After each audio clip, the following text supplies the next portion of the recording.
get into hitting each other with sticks. Because, first of all, that's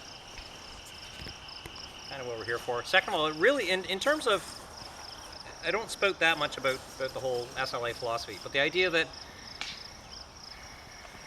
you know, somebody gives me the strike and I block and I respond with a 1, a 2, a 3, and then I step back and it's done.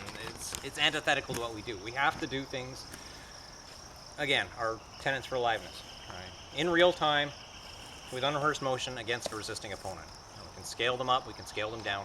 But if Rob gives me a strike and I block it, 1, 2, 3, 4, and you know, we have the sequence that we go through, 1, 2, and then I disarm him and takata, takata, takata, takata, takata, and I hate that because it's bullshit. And I've heard the excuses, like I've heard, well, you're learning a series of movements, or you're learning, it's just a set of techniques and you can pull what you want out of it, but that doesn't happen. Any sort of competitive sport, any sort of competitive endeavor, we don't do a rote set of actions. We do training against a resisting opponent. Even in chess, you know, well, I'll just move my pawn and then I'll move my rook and then I'll move my... it doesn't work, right? You can't, because then your partner says, oh, he's doing pattern number 23. Awesome, I know that one. Or whatever.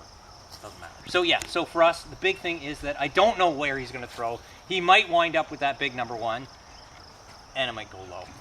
You know, drift shots, love them.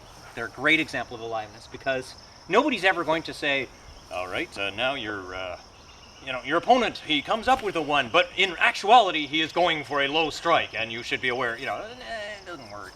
You don't have the ability to judge that. You don't have the ability to... Nobody has the ability to fake it in a drill properly. Were you properly faked out? Oh yeah, it was good, eh? Anyway, yeah, so you have to have the tricky opponent, the cunning opponent, the sneaky opponent, the brutal opponent, all the different facets, and this could even be one training partner, right? They could be all these things, right? The cowardly opponent, the run and hide opponent, the bruiser, the crasher, the sniper, all of these things.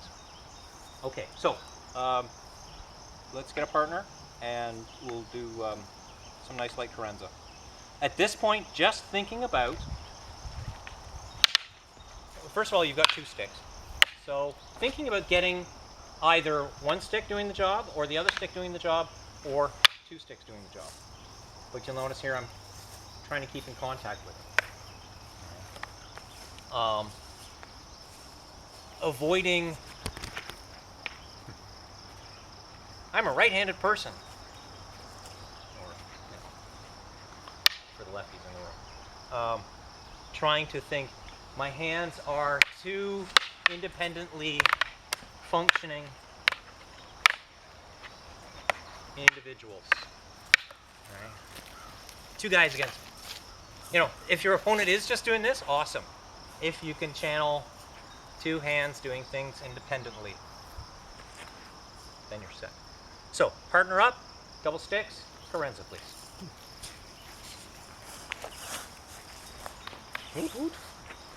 Hear me? All right. Nice and light to start with.